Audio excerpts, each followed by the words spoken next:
এক এক অঞ্চলের মানুষ এই পিঠাটাকে এক এক নামে চেনে।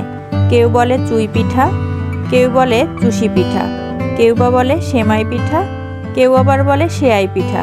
আসসালামু আলাইকুম, welcome back to my channel আনহার রান্নাঘর। আজকে আমি আপনাদেরকে হাতে কাটা সেমাই পিঠার একটা রেসিপি করে দেখাচ্ছি। এই শীতকালে বিভিন্নভাবে এই পিঠাটা রান্না করা যায়। চলুন তাহলে শুরু করা যাক। প্রথমেই আমি এখানে নিয়ে নিচ্ছি 1 কাপ পানি, দিয়ে দিলাম 1 চা চামচ লবণ। এখন পানিটা ভালোভাবে ফুটে উঠলে এখানে আমি দিয়ে দিচ্ছি 2 কাপ চালের গুঁড়া। চালের গুঁড়া দেওয়ার পর চুলার আঁচটাকে কমিয়ে আমি এটাকে ঢেকে রেখে দেব 2 থেকে 5 মিনিটের জন্য। 5 মিনিট পরে আমি ঢাকনাটা তুলে ভালোভাবে নেড়েচেড়ে আটাটা মিশিয়ে নিচ্ছি। এখানে পানির পরিমাণ চালের উপর নির্ভর করবে।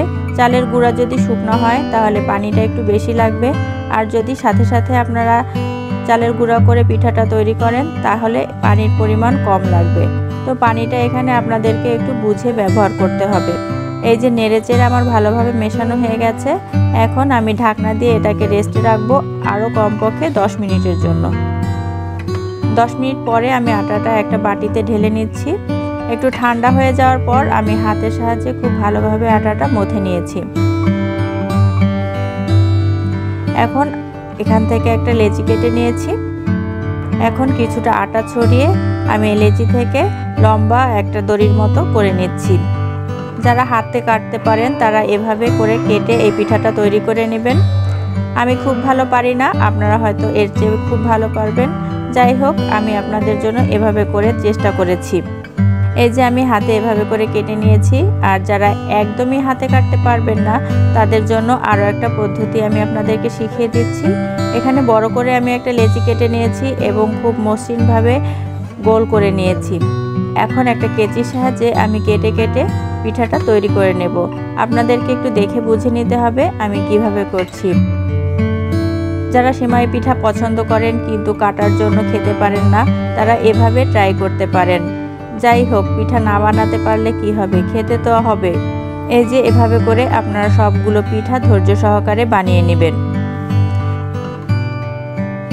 এই যে দেখতেই পাচ্ছেন আমার এখানে পিঠাগুলো তৈরি হয়ে গেছে। এখন পিঠাগুলো রান্না করার পালা।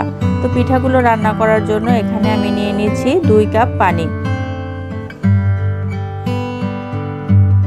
দিয়ে দিচ্ছি স্বাদমতো লবণ, এখানে দিয়ে দিচ্ছি 1 কাপ গুড়। মিষ্টি আপনারা আপনাদের পছন্দ অনুযায়ী বাড়িয়ে কমিয়ে দিতে পারেন। দিয়ে দিচ্ছি 2টা এলাচ এবং 2 টুকরা দারচিনি।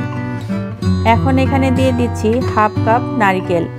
নারকেলটা যেন ফ্রেশ হয় সেদিকে খেয়াল রাখবেন। ফ্রেশ যে কোনো কিছু দিয়ে রান্না করলে টেস্টটা একটু অন্যরকমই আসে। এখন নেড়েচেড়ে আমি সব উপকরণগুলো ভালোভাবে মিশিয়ে নেব এবং অপেক্ষা করব খুব ভালোভাবে ফুটে ওঠা পর্যন্ত। পানিটা খুব ভালোভাবে ফুটে উঠেছে। এখন নেড়েচেড়ে ভালোভাবে মিশিয়ে নেব। এই পিঠাটা রস দিয়ে রান্না করলে বেশি ভালো লাগে। তবে খাঁটি খেজুরের রস তো এখন সোনার হরিণ। সোনার হরিণও ইচ্ছা করলে এখন বানানো যায়, কিন্তু খাঁটি রস আর পাওয়া যায় না। যাই হোক, পানিটা খুব ভালোভাবে ফুটে উঠেছে। এখন আমি এখানে সব পিঠাগুলো দিয়ে দিচ্ছি। পিঠাগুলো একবারেই দিয়ে দিবেন না, একটু একটু করে দিবেন আর নেড়েচেড়ে নেবেন। সবগুলো পিঠা একসাথে দিয়ে দিলে নিচে দলা পাকিয়ে যেতে পারে। তো এভাবে পিঠাগুলো আস্তে আস্তে দেওয়ার পর খুব আলতোভাবে নেড়েচেড়ে দিতে হবে। এখন এখানে আর কোনো কাজ নাই, পিঠাগুলো নেড়েচেড়ে মিডিয়াম লো হিটে রান্না করলেই পিঠাগুলো তৈরি হয়ে যাবে। পিঠাটা ভালোভাবে সিদ্ধ হয়ে যাওয়ার পর পিঠাটা নামিয়ে ফেলতে হবে। পিঠাটা ভালোভাবে হয়ে গেছে, এখন পরিবেশনের পালা। খেজুরের রস যদি নাই পাওয়া যায় তাহলে গুড় দিয়ে এভাবে করে রান্না করতে পারেন। আর খাঁটি খেজুরের গুড় হলে আপনারা খেজুর রসের স্বাদটাই কিন্তু পাবেন। যারা এই পিঠা পছন্দ করেন এই রেসিপি ফলো করে বাসায় ট্রাই করে দেখতে পারেন। আশা করছি আপনাদের কাছে ভালো লাগবে।